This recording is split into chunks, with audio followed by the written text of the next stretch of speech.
Добро утро. Ви посакувам многу здравје и безброј причини за радост и смеа во 2025. Утрово зборуваме за тоа што си посакуваме кога пожелуваме среќна нова година.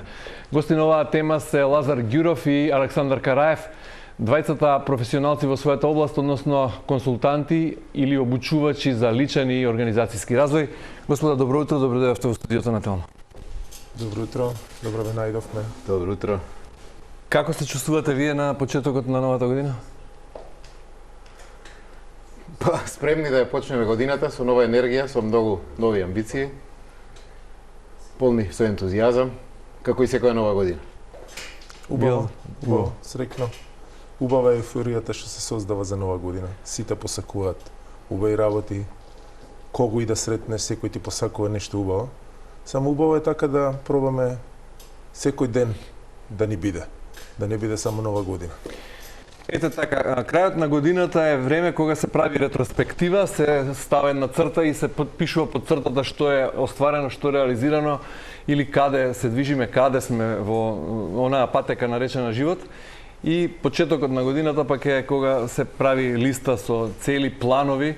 Иако, како што рече вчера, Тони Михајловски ми беше гостин, па рече додека не сакал да прави планови, бидејќи Господ им се смее на луѓето кога ги гледа како прават планови. Дали вие ги зацртавте вашите планови за 2025-та и направивте ретроспектива на тоа што се случи во минатата година? Не сте разговорили, утро не сте расонети? Еве, јас ќе одговорам. Да. И јас ги зацртав моите планови, со тоа што она што ми е клучно мене е да можеби тоа и една од клучните пораки што како реплика на Тони е не треба да ги врзуваме успехот и среќата. Веројатно постои начин ние да тежнееме кон успех, ама и без разлика на тоа дали ќе го постигнеме, да најдеме начин да сме среќни, да најдеме начин да ни е убаво. Пошто ако ги врземе двете, тогаш влегуваме во една опасна замка. Дека само ако се постигнат целите, тогаш треба да се радуваме. Денот е убав, процесот е убав, обидувањето да се стигне до целите е убаво. Дури ако не стигнеме до целите, окей, сме научиле многу работи, сме се обиделе, сме да не го врзуваме, пошто врзувањето на успехот и среќата е голема замка. Затоа што успехот нема крај. Добро, има многу, например, нелогичност кога си посакуваме среќна нова година, велиме среќна нова година, многу здравје, радост, успех, спокој, стереотипи повеќе како желба и се од година во година сме понесреќни и понесреќни, барем зборувам за колективно на ниво на нација, бидејќи на сите тие истражувања на Галуп, на Ипсос, што ги прават како мерења, македонците се едни од меѓу најнесреќните нации, барем во Европа. Некако не ни оди со среќата, не можеме да го пронајдеме во која книга е запишан рецептот за среќа. Зошто е тоа така? Дали го делите прво тој впечаток? Да, некако се помалку што повеќе зборуваме, за тоа се помалку сме среќни. Што ви каже Ѓорѓе Балашевиќ, неке ствари вреде само кад се пречуте. Што повеќе зборуваме. Но веројатно тоа што кажа Лазар на почетокот, треба да се потсетуваме дека нова година е секој ден и зад оние зборови кои што се некојаш празни, кои што ги ставаме ги кажуваме под автопилот, треба да застанеме некојаш да не ја бараме толку среќата. Тоа е поврзано и со планирањето. За мене е секогаш оној баланс. Од една страна треба да планираме како да испланирам се, затоа што знаеме колку се важни целите, планот, но од друга страна точно и Тони Михајловски што вика да некогаш некој не гледа од страна и се смее. Има една анегдота за тоа. Вика еден рабин одел низ црвениот плоштад во Москва на време. Секој ден во исто време. Секој ден поминува на исто време, така со денови, со месеци, со години. И на крај им станал сомнителен на полицијата и доаѓа му вика: "Кај одиш ти?" Вика: "Не знам." "Како не знаеш кога секој ден одиш во исто време негде?" Вика: "Не знам, немам појма кај сум тргнал." Ај со нас во станица. Цел ден го држат во станица. Го прашуваат вечерта, вика: "Ќе преспиеш овде?" И рабинот вика на крај: "Нели ви кажав дека ја не знам кај сум тргнал." Некогаш колку и да знаеме, колку и да ни е секојдневието исто, ние не знаеме вечерта каде ќе завршиме, каде ќе преспиеме. И затоа каде е оној баланс? Од една страна да планираме, но да оставиме доволно простор за нештата кои што се надвор од наша контрола да ни се случат и да ги прифатиме со смиреност. Да не се обвинуваме себе премногу за тоа ако не излезе баш по нашите планови. Еве, например, малку и персонално ќе си дозволам да бидам индискретен. Традиционално е веќе гостувањето на Лазар Ѓуров во првите денови од новата година, беше така и во 2024 и во 2023. Првата година го поканив затоа што го прави посебен тоа што си зацрта во 2023 да истрча маратон и иако претходно немаше големо спортско искуство, го направи тоа. Не е атлетичар по вокација, ниту тркач, меѓутоа истрча цел маратон, 42 километри, и тоа не еднаш, два пати. И за минатата година си зацрта да направи полу Айронмен, 112 километри. Комбинација меѓу пливање, трчање и тоа, ако не се лажам, не ти успеа. Не. Дали си несреќен поради тоа? Не.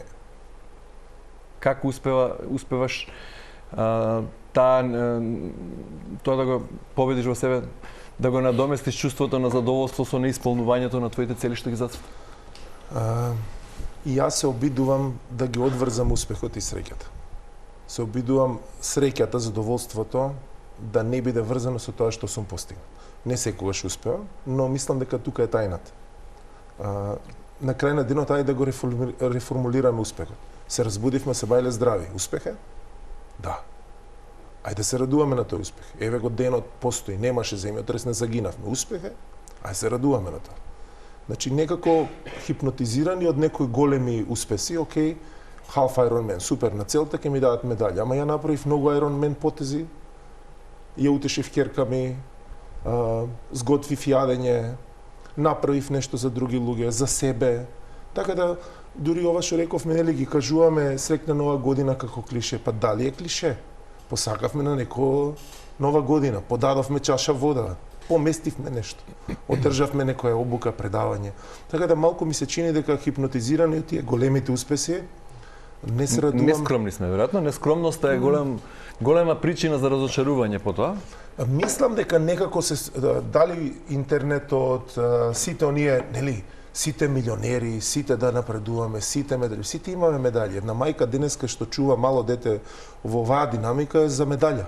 Карај вели во неговата книга, благодарноста е најкусиот пат до среќата, а ние некако како луѓе, зборувам како Homo sapiens, како човек, како вид, нескромноста ни е одлика се повеќе во ова нова време. Да, амбициозни сме. Јас сум против рецепти за било што, меѓутоа ако можам да најдам еден начин до среќата, мислам да сме благодарни кон она што го имаме. Да, се разбудивме ние се веќе. Сите оние што заминаа минатата година, што не напуштија минатата година, пред тоа им посакале среќна нова година. И сите си честитале со истиот ентузијазам, не очекувајќи дека нема да ја доживеат следната година. И затоа некои работи ги земаме здраво за готово, заборавајќи да цениме тие мали работи. Сакаме да бидеме подобри, сакаме во притисокот од околината е огромен. Да, некојаш кога гледаш социјалните мрежи како сите се среќни, како сите се радуваат, си викаш, па можно ли е јас да сум некако да не ме бива, затоа што сите околу мене одат по скапи ресторани, по скапи дестинации. И тоа ни прави притисок дополнителен. И прашањето е како да бидам јас подобар. Како да бидам сега наредната година, ова време здравје кој ќе дојде Лазар 2026 година овде на 2 јануари. Полу Ironman. Како ние да бидеме дупло повеќе од она што сме сега. И дали можам дупло повеќе да работам, ако работам 8 сати на ден? Дали можам дупло повеќе да вложам напор? И за мене тука има, пак ако бараме некои рецепти, се трудам да одам по ноа.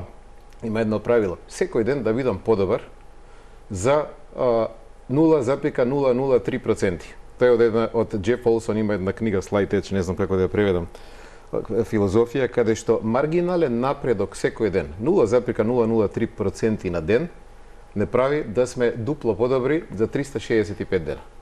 Сега, дали е тоа тешко? 0,03%. Кога зборуваме за честитките новогодишни, дали се тие клише или не, не сакам да навлегувам. Би сакал да надополнам нешто. Шта, повели? Да. Значи, јас во делот на среќава би додал уште нешто освен благодарноста. Има една убава дефиниција, вика, среќата е реалноста и минус очекувањата. Би требало веројатно да ги подесиме очекувањата така да реалноста каква и да е, таа не ни прави несреќа. Една од големите причини за несреќа е споредувањето. Тука голема игра улога социјалните медиуми. Како што кажа Александар, гледаш некој тамо убаво излезен во некој ресторан, може да седнал само да се слика, ама не е ни битно, ама ја не сум таму. Таа достапност на слики за споредба и споредување со другите очекување дека кој знае како треба да биде, веднаш ни прави, еве гледаш, јас не сум таму, он е таму, значи јас не сум успешен, јас не сум тоа што треба да бидам. Сите сме окей. Меѓутоа, за да зборуваме ова, прво треба да ја дефинираме во неколку зборови среќата, бидејќи тоа е веројатно интимно чувство внатрешно, бидејќи за некого среќа е успех на работа, за друг пак е мир во душата. Дали едното со другото е компатибилно, не сум сигурен. Може ли човек да биде врвен професионалец на работа, а да нема стрес па да биде мирен во душата? Или не може. И затоа велам, кога си ги посакуваме новогодишните честитки, без разлика дали станува збор за клише или за искрени желби, набројуваме повеќе термини, па од тука сега и оние истражувања светски што ги прават Ипсос и други реномирани куќи покажуваат дека на пример за една нација французите на прво место го вреднуваат професионалниот успех и парите во паричникот што ги имаат. Богатството со кое располагаат. За други пак, нели, мудрецот може да биде среќен иако медитира на врвот на планината и иако нема ништо. Да, дефиницијата на среќата е личен избор. По мене ние кога викаме среќна нова година, самото тоа среќна нова година некако не прави пасивни. Ај годината ти е среќна, да ти донесе само убавени. Да не се лажеме. Прво година, наредната година ќе биде иста како и минатата година, ќе ни донесе и убави моменти и неубави моменти. Нема да ни донесе само убави моменти. Секоја година е така. Но за мене мудроста е да се радуваме на убавите моменти и да имаме капацитет да ги издржиме лошите моменти. Да знаеме, значи, што е по наша дефиниција среќата, веројатно, не знам, веројатно е таа вечна потрага. Ако сме успешен бизнисмен, една работа е дали можеме ние да бидеме во исто време и богати и реализирани на професионален план, а да го имаме тој мир и спокој во душата. Дали некогаш луѓето, па што сметаме дека се такви, дали се вистински такви или се само добри од тоа да не го рефлектираат својот немир. Натре има, значи, како лидер вие треба да внимавате она што веаде в нас внатре, да не го рефлектирате на вашите вработени. Но јас верувам дека е можно и едното и другото. Сепак е прашање на личен став, на личен избор, на нашата дефиниција што е она што не прави успешни, во што уживаме, но верувам дека е возможно. Не е лесно ако е возможно, меѓутоа верувам. Во една од книгите на Венко Андоновски тој вели, го цитира дедо му како велел, ронка среќа е повредна од планина злато. И сега тука се надоврзуваат оние приказни, нели, многу здравје. И оние луѓе на Титаник биле здрави и богати, ама немале среќа, па загинале. И сега затоа велам, што е најважно да се посака во новата година? Мислам дека имаме тука еден стереотип, одиме во друга крајност. Да, ја сваќам поентата дека е поважно ронка мир отколку злато. Но често пати ние мислиме дека не ми треба мене многу важно да спија мирно. Но според мене, а зошто да не спиеш мирно и да имаш многу?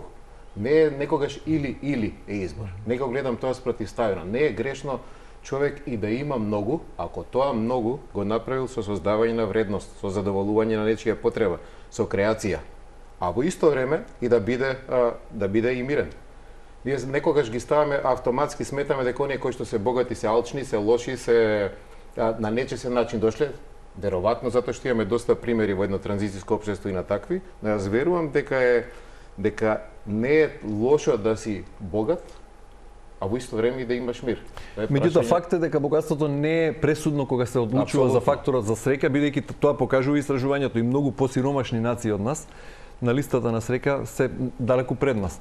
Така што Апсолутно. Значи имаме пример каде што во Бутан имаат индекс на среќа, имаат министерство за среќа во некои земји каде што освен оние класични индикатори на развојот мерат и квалитативно дали се луѓето среќни, не само дали создале бруто општествен производ. Бидејќи во Македонија го загубивме образованието и домашното воспитание. Таква е барем перцепцијата на нас повозрастните дека новите генерации се помалку воспитани, бидејќи проминавме низ една транзиција која се одрази врз образованието и врз сите сектори, па станавме по безобзирни, по брутални, по незаинтересирани како луѓе. Ни треба ли нам институција за или барем предмет во основните училишта нешто како добро воспитување што е основа за среќа? Веројатно треба да ја научиме среќата, се учи среќата, треба да се владее како вештина. Може ли? Бидејќи не сакате рецепти, меѓутоа секој интимно во себе, трага по среќата, а веројатно треба нешто да направиме и како колектив, како општество. Ова ме подсети вчера баш видов на интернет и нарачав книгата да ја видам тајната вика во нордиските земји, што била како они станале, затоа што пред 100 години били исто така неразвиени, голем процент од нивното население мигрирало поради сиромаштија. Како сега они се таму каде што се, сите знаеме. И имаат изградено 320 центри за личен развој и за подигнување на свесноста, за да можат луѓето на лично ниво да се справат со целиот технолошки напредок. Значи, потребна е многу работа на себе. Веројатно можеме да учиме и од други искуства. Веројатно е можно затоа што да, динамиката е огромна и е многу тешко да се фати чекор со сите овие напредоци. И ако не сме ние на ментално ниво доволно развиени, многу е тешко да ги користиме сите оние придобивки што ни ги дава технологијата. Така да баш ме интересира ова сега, сакам да го проучам, меѓутоа сигурно има различни начини и сметам дека еден од начините како да се подобриме генерално како нација е вложување во луѓето. Џабе вложуваме во технологија, ако немаме луѓе кои што знаат да ја користат таа технологија, и кога зборувам за луѓе, не само професионално квалитетни луѓе. Една работа е да си продуктивен, да си дисциплиниран, да си професионален, да си добар, да создаваш вредност. Друга работа е како да создаваш вештини кои денесно вештачката интелигенција не може да ги замени. Како ние да создаваме воспитани луѓе, како да создаваме благодарни, љубезни луѓе, кои што нема својот успех да го градат врз повредувајќи други луѓе по секоја цена. Затоа што не е тоа целта. Лазар, колку е важна дисциплината кога за подобра перцепција на личната среќа и задоволство. Бидејќи според многумина физичкото и ментално здравје е главен предуслов да се чувствува, да може да се чувствува среќа. Добро е да освестиме дека и за среќа треба да се развиваме и тој развој е различен од развој за успех. Под развој за успех значи вештини, работа на себе, стекнување на одредени знања и така натаму. Развој за среќа би значело некаква самодисциплина, дисциплина на умот, дисциплина на перцепции, дисциплина на очекувања, дисциплина на фокус сега и тука. Бидејќи ако ние дозволиме нашиот ум да се расплини, да се врземе за многу работи, да и вештини подразбира делот за развој за среќа.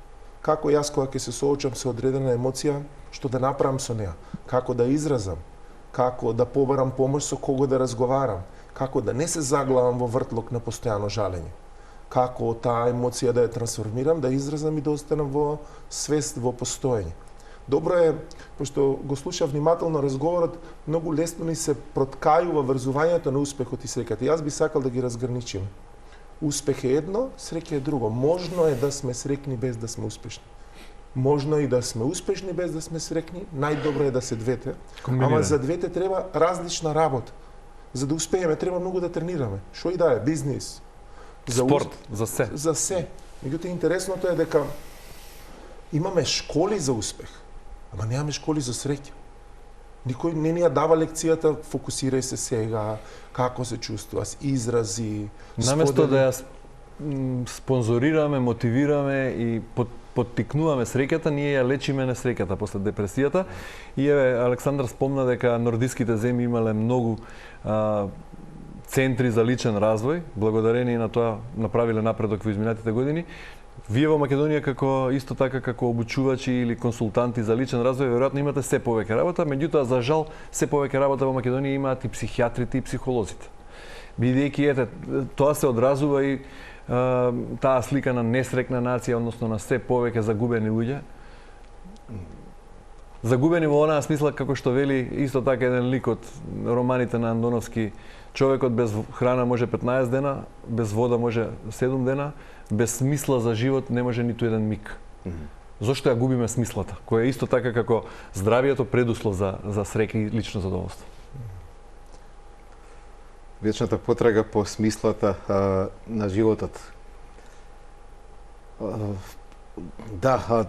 Меѓутоа ја загубивме и пред да ја најдеме. Или? Тоа е вечна тема. Значи, потрагата по смислата на животот, потрагата по среќата е вечна тема и повторно. Значи, што повеќе ја бараме, повеќе сме несрекни, да гледам сега отвара центри за одвикнување од зависности од казина, но ако во исто време ние отвараме се повеќе казина, ја не сакам намерно да ги викам игри на среќа, него коцкарници, тоа не се игри на среќа, а после ги лечиме луѓето, ништо не сме направили. Исто правиме со ова, да, се повеќе ќе биде потребна психолошка помош за луѓето, посебно за млади, тоа е страшна работа колку се слуша дека колку младите луѓе имаат ментални проблеми заради сите овие притисоци кои што ги имаме. И представува личен предизвик на секој од нас кога да работи сам на себе. Ја и кога работам со организации на организацијски развој, работам организацијски развој преку личен развој. Организациите се составени од луѓе. Не може една организација да се развива доколку не се развиваат луѓето во Што ја сочинуваат? Што ја сочинуваат, да. И затоа самите односи зависат од личниот развој. И мислам дека тука треба да е фокусот. Треба да е фокусот на секој прво врз самите себе. Ние кога зборуваме за пронаоѓање на смисолот на живот или наоѓање на мир, не значи дека ние сме го нашли. Ние сме во вечна потрага по тоа. Тоа е континуиран напор. Ако дозволиш, би сакал да дополнам, може би некако да го коригирам прашањето. Одбивам да прифатам дека ние во Македонија имаме проблем. Јас мислам дека човештвото се наоѓа, посебно западниот свет се наоѓа во некаква криза. Мислам да погледнеме што случува и во развиените земји, како се живее, колку имаат социјална интеракција, колку животот е претворен во само одење на работа и некаква мала интеракција меѓу луѓето и радост. Може би се посигурни заради материјалната сигурност. Јас не би гледал така дека ние во Македонија сме на дното. У Македонија има и убави примери. Има луѓе кои што се трудат, работат, придонесуваат, менуваат. Да, се соочуваме со тоа дека кога ќе се соочиме со пречка, веднаш влегуваме во улога на жалење. Не е добро, не е вака. Добро, супер. Да ја преземеме ситуацијата у своји раце, можеме да направиме нешто, да поработиме на себе, пошто кога ќе го врземе надворешното треба да е добро за ја да сум среќен, тогаш влегуваме во еден круг. Не е надворешното добро, ја не сум среќен, ја не правам ништо. Да, или се перцепираме како жртва, или сме агресор. Многу ретко неутрално ги се наблюдуваме самите себе. Тоа е форма на жртва, пасив агресив. Јас сум несреќен и сега ќе плюкам, ќе напаѓам се околу себе. Океј, секој во својот круг. Како да научиме се наблюдуваме неутрално? Прво е најважно секој да си ја преземе одговорноста, колку и да звучи брутално, дека мојата среќа зависи од мене. Дали јас можам да се израдувам на нешто денес? Беше интересно, снема вода еден ден. Паники. Па луѓето порано живееле без вода. Сега секој од нас има топла вода. Сега се израдувавме ли са бајле која пуштивме чешмата дека има вода? Пошто пред некое време немаше. Сега која има, се радуваме, не, тоа е дефолт. Па малку дефолтите да ни направат да се израдуваме дека нешто имаме и од тука да почнеме да шириме. Не мора да ја смениме државата од масите, ајде да го смениме нашиот круг. У нашата фамилија, во нашиот влез, во нашето мало, кај нас на работа. И полека ќе се смени веројатно и државата. Ние некако заради големата слика не се разочаруваме, паѓаме у депресија и ништо не може, многу може. Еве во 5 минути до 10 часот на 2 јануари, што вам лично ви направи лично задоволство и среќа во овие 2 дена од новата година или нешто што се сеќавате со носталгија од веќе што замина во 2024-та, што ве правеше среќни? Ако може само да го дополнам, се согласувам апсолутно. Овие проблеми наши се проблеми на целото човештво, не се само во Македонија. И кога викаме ние да го смениме нашата околина, упорно сакам кога зборуваме во прво лице множина, кога викам ние македонците сме вакви, ние сме мрзливи, ние сме не бива, секогаш викам не, зборуваме во прво лице еднина. Значи мораме ние да го смениме секој сам за себе да зборува, затоа што мајка Тереза еве дошла од овие простори и рекла мирот во светот започнува со насмевка на нашето лице. Секој ако тоа го промени кај себе, ќе нема војни. Наеднаш ќе нема војни, ништо. Секој ако само тоа го направи. Значи, ние самите лично, колку и да делува тоа сурово, кога не праша за што е она што посебно го ценам, еве и овие денови минатиот пат. Мислам дека секојдневните работи, баш секојдневните работи, ова слободата што беше спомнато. Јас секогаш викам, ние ако не можеме да кажеме барем 50 пати благодарам на ден, ништо не сме направили. Некој ќе рече 50 пати зашто треба да одам во црква или во џамија па да се молам да викам фало. Не. Секој ден имаме работи кои што ние треба да знаеме да ги цениме. За оваа вода, значи многу луѓе немаат пристап до чиста вода за пиење. Огромен број од луѓето немаат пристап. Таквите работи, ако ги гледаме, ако ги смениме начинот на гледање на светот, вика целта на патувањето не е да видиш нови дестинации, туку да добиеш нови очи. Да почнуваш да ги гледаш работите на друг начин, нема да имаме потреба по некои значајни моменти кои што ќе ни го сменат наеднаш животот, затоа што животот се состои од овие 24 часа на ден. Како сме се чувствувале ние денеска, како утре ќе се чувствуваме, на крајот на краишта што мислиме во главите и на крајот на краишта ќе видиме дека таков и ни е животот. Да, ќе споделите нешто лично, бидејќи на пример каде за Нова година дома скромно во кругот на семејството, така велиме, несвесни дека тоа семејство што го имаме дома и тој дом топол е најдрагоценното нешто што може да го имаме и тоа не значи дека е скромно, туку дека сме пресрекни што го имаме тоа. Што ве направи срекни во изминатите 24 или 48 часа, бидејќи треба да превршуваме? Ние фамилиарно имавме избор да одиме некаде на гости, одлучивме да бидеме домна не скромно во кругот на фамилијата, туку среќно во кругот на фамилијата. Тоа што мене ме направи среќен е што бевме у пиџами, што танцувавме, што многу пати спонтано се гушнавме и што се радувавме што сме заедно и што можеме да бидеме цела година пак заедно. Прекрасно, Да. нема подобро. За среќа вика не треба многу, значи треба да имаш здраво тело, да имаш мир во умот и да си обкружен со оние луѓе кои што ги сакаш. Јас тоа би го посакал да го имаме сите во оваа година.